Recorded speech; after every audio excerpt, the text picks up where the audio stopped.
Today's Anxiety Slayer podcast is brought to you by Betterhelp. Are stress and anxiety interfering with your happiness? Have you been considering seeing a therapist, but you're not sure where to start? BetterHelp will assess your counseling needs and match you with your own licensed professional therapist so you can start getting the support you need online and in under 24 hours. And there's a special offer for Anxiety Slayer listeners. You can get 10% off your first month at betterhelp.com/slayer. That's betterhelp.com/slayer. Welcome back to the Anxiety Slayer podcast. I'm Shan Vanderleek here with my wonderful friend and co-host Ananga Sivir. We come together weekly from Kent and Leelanau to share Anxiety Slayer sessions with you and answer listener questions from our inbox and private Facebook group. Together, we share a powerful collection of techniques to reduce anxiety. And this week, we're talking about the value of connection during these unsettling times. As you might recall, Ananga and I were meant to meet each other this week for the first time in our 10 years of working with each other virtually. And while we're both incredibly sad and disappointed that we're not with each other right now, we are with each other right now, together in this virtual setting, doing our podcast like we've always done, maintaining our friendship, caring for each other, and knowing that at some point in the future, we will meet and I will be able to go to England and spend time with her. Welcome back, Ananga. Hey, Shan. Did I make you cry? You made me smile. Oh, good. That's much better than crying. When I woke up this morning, I was just like, oh my gosh, today is the day we'd be meeting in London. And yeah, anyway, it's all good. Here we are. And I think that this conversation is important today with so many people feeling isolated and even trapped and missing people that they love. For sure. And yet here we are. You're one of my favorite people on the planet. And I've never been able to give you a hug, but here we are. Yeah, same. And I was really thinking about our friendship this morning and, the irony that after 10 years we were going to be together in person, never been in the same room, in the same space physically, as some of our listeners know, some might not. And I was just thinking about that. And I was thinking, for us really, although we had that plan and it didn't come to pass, for us, this worldwide event that's happening is really business as usual because we communicate by speaking and hearing each other. And that was giving me cause to further think about the value of that, the value of really hearing our friends, our loved ones. This is a very tender time for so many of us. But I think that the way our relationship's grown through sharing, through hearing, through holding space for each other, taking an avid interest in each other, supporting each other, to me it's a sweet example of what these times can bring, that social distance doesn't have to mean social isolation. Oh, that's such a good point. I think, even over these last 3 weeks, it's been quite a challenging time for you and your daughter because you both became unwell. Yeah, we got quite sick. And you're still not feeling the way that you did before coming down with maybe COVID-19. Yeah, I would say quite likely, certainly for my daughter, the symptoms she had took quite a turn after 2 or 3 days of feeling unwell and feeling like she was coming down with something. One morning, things just took a definite turn. And then 2 days later, same thing happened for me. She had a cough and temperature, fever, and eventually breathlessness and weakness. So we do suspect that was the case, though it's not possible for us at this time to get tested to see if that was what either of us had. But whatever it was, we're still quite tired. I'm certainly a little breathless, grateful to be regaining strength. But it was something, whatever it was, was quite a heavy experience. Yeah. But here we are. We're taking good care of ourselves, taking good care of each other, and what we've experienced, I don't think is cause for triggering or causing concern to our wonderful listeners. No, but in the same time, uh, being as close as we are and being on the other side of the Atlantic and knowing that you are suffering, that's one of the things that comes up with our listeners most often is, as many have told us, that they're not as concerned about becoming ill as they are about their loved ones and how are they faring and are they going to be okay? Yeah, And so I'm so incredibly grateful that you are on the mend, that both of you are on the mend and feeling like you're on, the better side of that experience. yeah, certainly we are, and we're very thankful. I'm thankful for all the kind support we've received. You kept in touch with us so beautifully, and other friends also offers of groceries coming in and all kinds of support. Very grateful for that. Sometimes in these difficult times, that's where you really get to appreciate the support and the love that's around us. Sometimes on the better days, we're not always as aware of that. So very much gratitude in our house. But yeah, very unsettling times. There's certainly where we are a sadness in the air. There's a soberness in the air Hmm. and a lot of sweetness. Like last Tuesday night in our apartments, everyone came up on their gardens and balconies to clap and cheer for the health service here. Oh, I love that. That's fantastic. It was really lovely. Somebody let some fireworks off. I didn't know what was happening. I don't watch the news, so I was out of touch. And we were just finishing our dinner, and I heard clapping and then more clapping and cheering. So I grabbed my coat to rush outside just as everyone went in.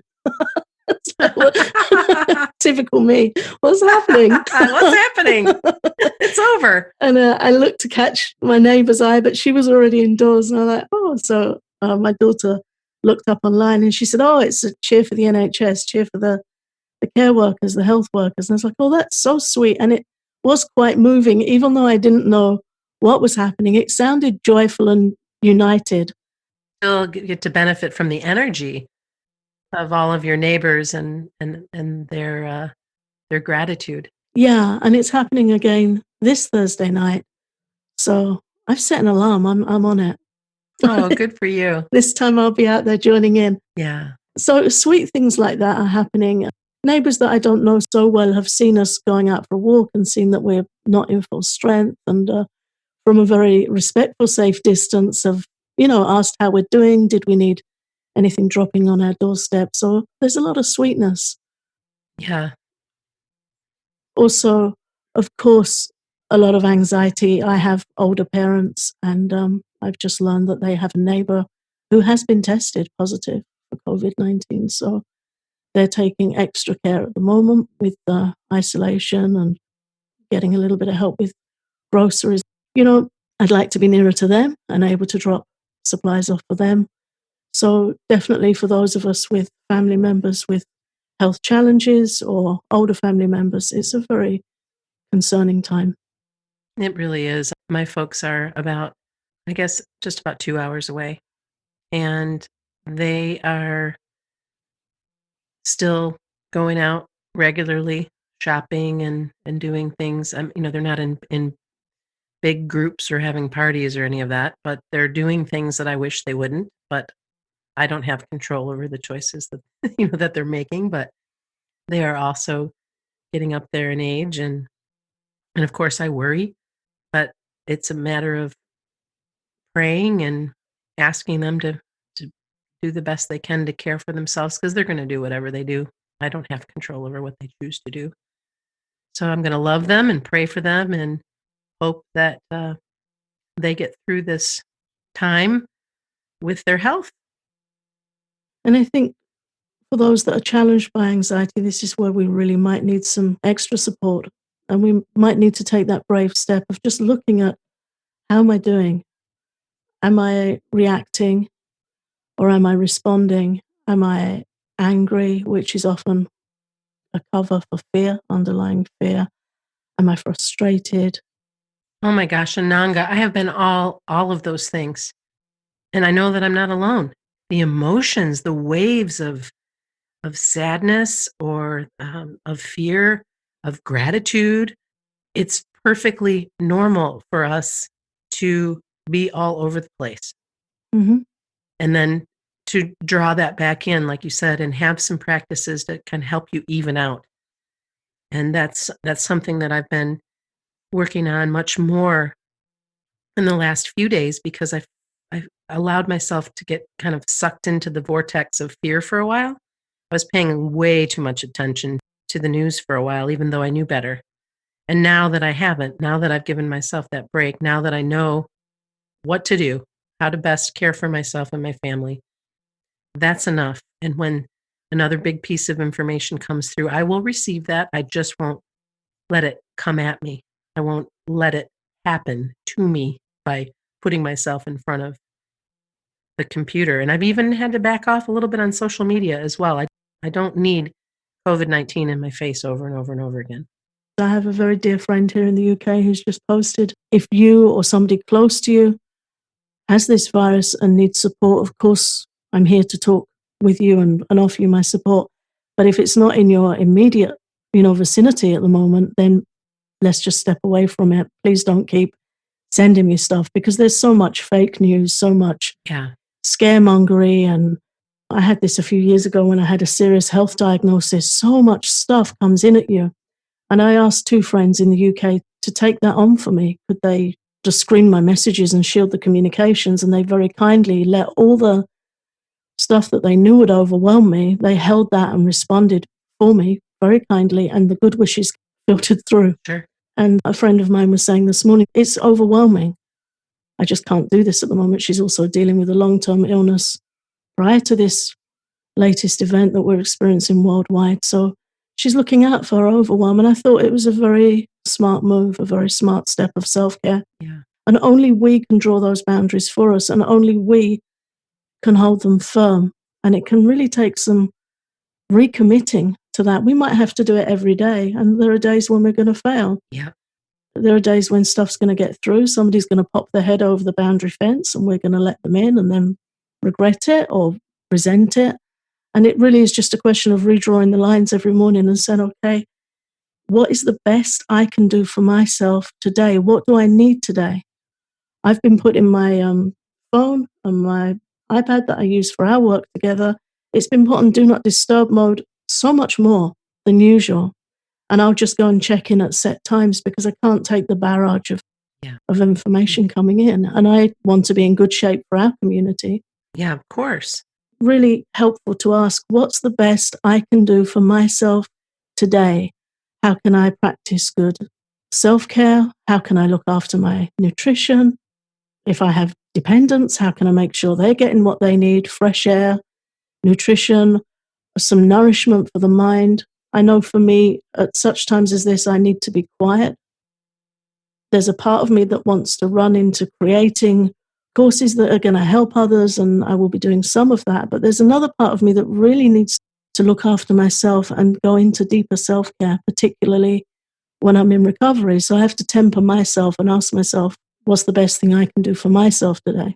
Mhm. Somebody sent me a quote saying when Shakespeare was in quarantine, he wrote King Lear. And there's a part of me that goes after something like that, like a dog after a bone. Yeah, but he wasn't sick. Precisely. And we will be offering more support and Yes. gladly so. But as you know, my tendency is to pile on a little bit. So I'm having to be careful not to do that at this time. And that's one of the reasons why this week, this is our work. And this is all will be doing this week because I'm still taking a vacation. Mm-hmm. And while it's not the grand vacation I was hoping for, I'm going to be spending time at Lake Michigan. I'm going to be in the forest. I'm going to be doing some spring cleaning, just letting myself have some space and relax, nap, do whatever it is that I need to do because it's what I need. I know it's what I need right now. Because one of the things that came with all of this pandemic and everything around it is the little pokes at the health anxiety, which is where I go, Mhm. which is the anxiety that I struggle with the most if I'm going to be in a cycle. So, thank goodness I know what to do.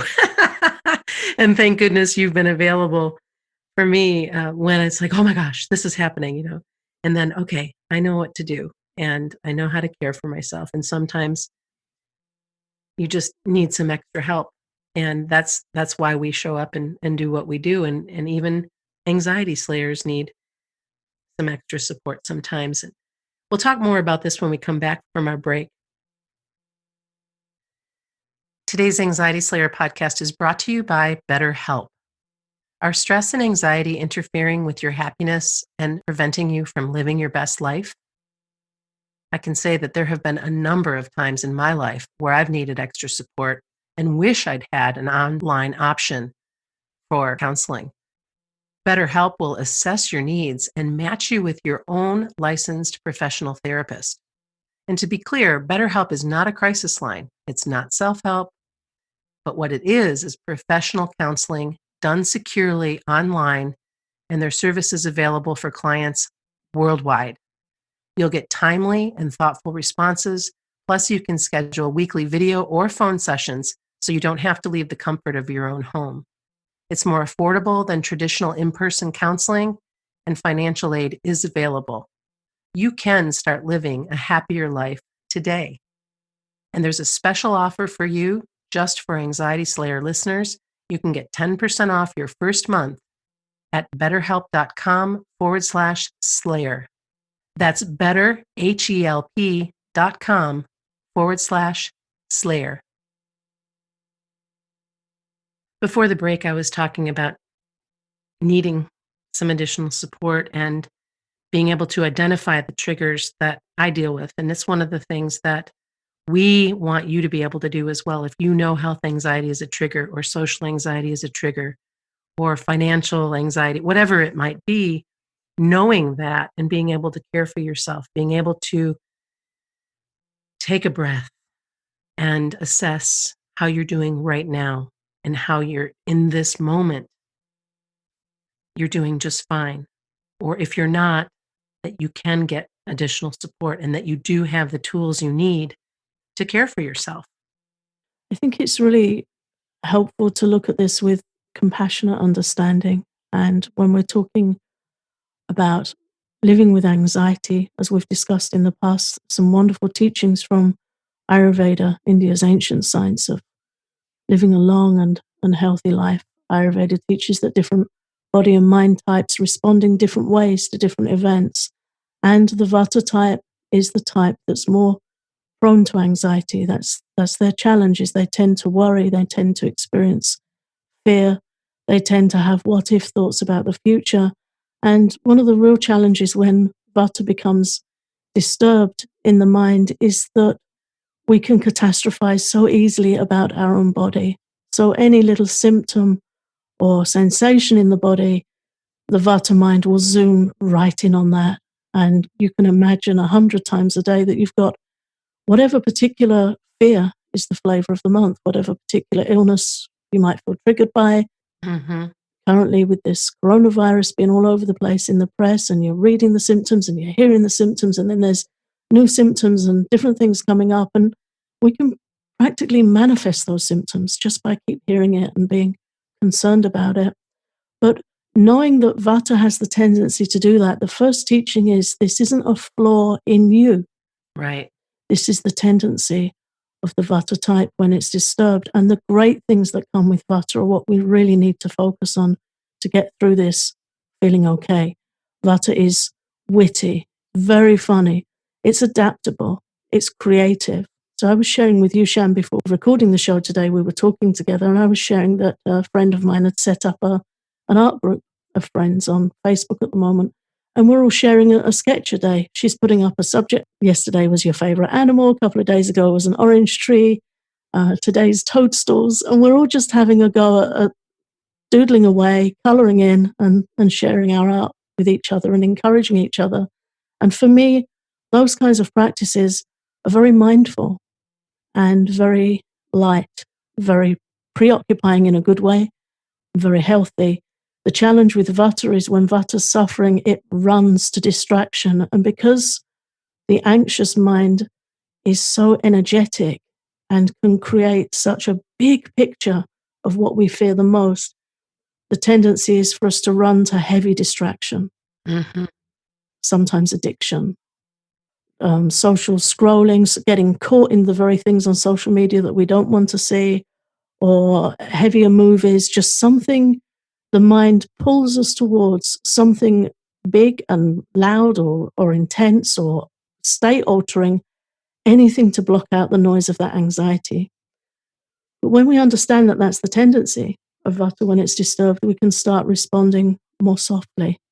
And things that we can still do that really help are getting out in nature, getting out in the fresh air. There's so much statistical evidence from the Spanish flu epidemic of 1918 that one thing that really helped was when they had the outdoor hospitals, which no doubt came about from necessity because the hospitals were full, but it just so happened that the hospitals that were outside in the fresh air and the patients that were brought outside into the sunlight and the fresh air on a daily basis did so much better in recovery. So just remembering those simple facts that getting out in the fresh air, filling your lungs with air, meditating on your lungs being open and expansive, and just imagine they've got their arms out to receive energy and life and not have them be constricted, is doing so much for your immune system, so much for your health, and so much for your anxiety. So just each day to bring yourself to creativity, to nature, and to soulful connection with the people you love, really hearing each other, laughing with each other, for the people that you're living with, or if you're connecting as we are, Shan, long distance, just voice to ear, but also heart to heart. They can be both, just really connecting deeply. It is a beautiful time of connection in so many ways. It's just not the traditional way. My neighbors right now we have the best neighbors. Oh my goodness, we're so blessed.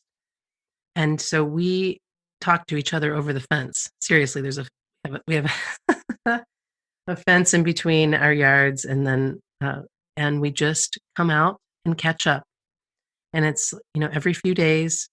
And how is each other doing? We're in the fresh air. We're keeping a safe distance, but we're listening to each other, and we're having a laugh, or we're being honest about the sobering reality of what's happening, or wherever it is we need to be. And just a couple of days ago, I made a lemon cake, and none of us wanted to eat the whole lemon cake, which is exactly what we would have done had we not given half of our lemon cake to our neighbors. So as we're making this cake, my daughter and I are being extraordinarily careful to make sure everything's clean, safe, the whole thing, and to take this cake to them while it's still hot. And my neighbor had such a laugh because I had texted her earlier if she, let her know we were baking. Did they want some of this lemon cake? And she, of course, replied, yes, we'd love some lemon cake. And I marched over and put it on their porch and then texted her that I had left the cake there so that she's got this warm cake, right? And she says, oh my gosh, I didn't know when it was coming. And I had just gotten out of the bath to find this lemon cake on my porch. Like, what could possibly be better than that?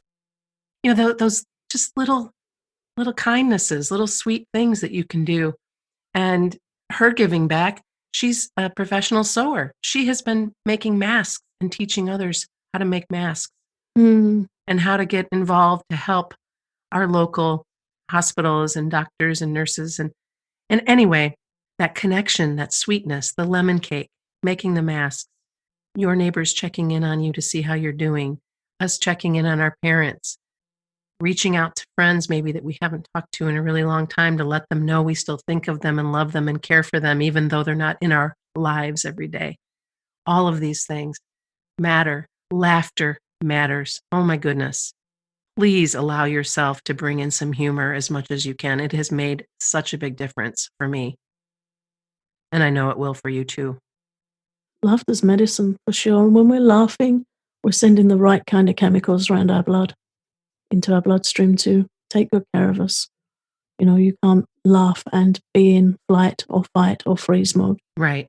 So definitely laughter has its place. Not that we're trying to be glib about what's happening. It is a sobering time. But these emotions can coexist. You can feel sadness and tenderness and gratitude and joy. I think in the West, we seem to think that things are mutually exclusive. Can you be happy and sad? Can you be bereft and connected and grateful? And yes, we can be All of those things. Yes. all of these things. And in gratitude and in joy and connection, sometimes comes fear. And this is something that Brené Brown teaches beautifully. And she will say, yes, there's fear. You may hug a loved one and think, oh gosh, I hope you stay safe. And, I don't know where this is going. And that's where fear comes in. But we can hear it and say, yes, it brings tenderness. But in this moment, we're okay. And I'm so grateful for this moment. Mm-hmm. Right here, right now. And again, Ayurveda teaches the only point of power we have is the present moment. None of us know what's going to happen anyway on any given day. None of us know what's going to happen. And this kind of international event, this worldwide phenomena that we're all experiencing at the moment, it heightens that, and it brings increased apprehension, increased uncertainty and tenderness. But we can practice responding to it rather than reacting to it. And that comes back to focusing on the fact that we can't change what's happening outside.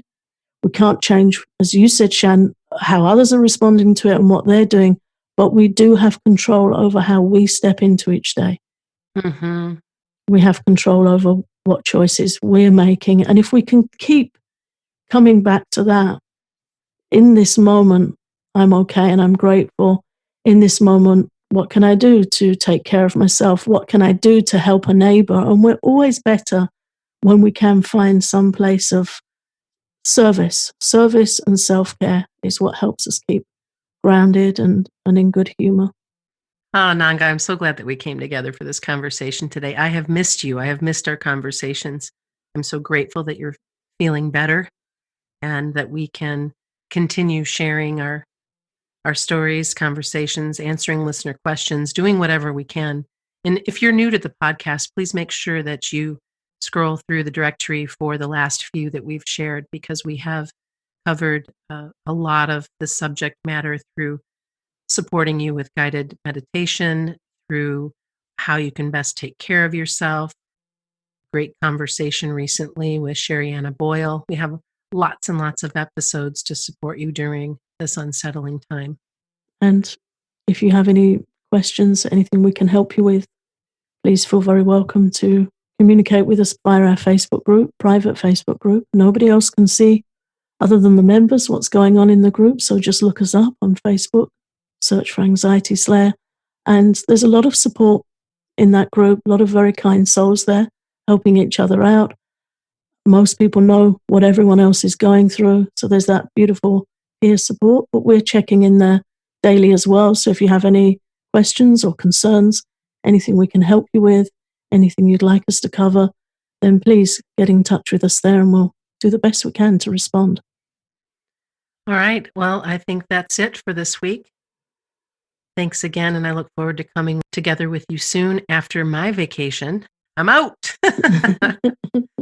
Thank you, Ananga, and thank you to all of our listeners.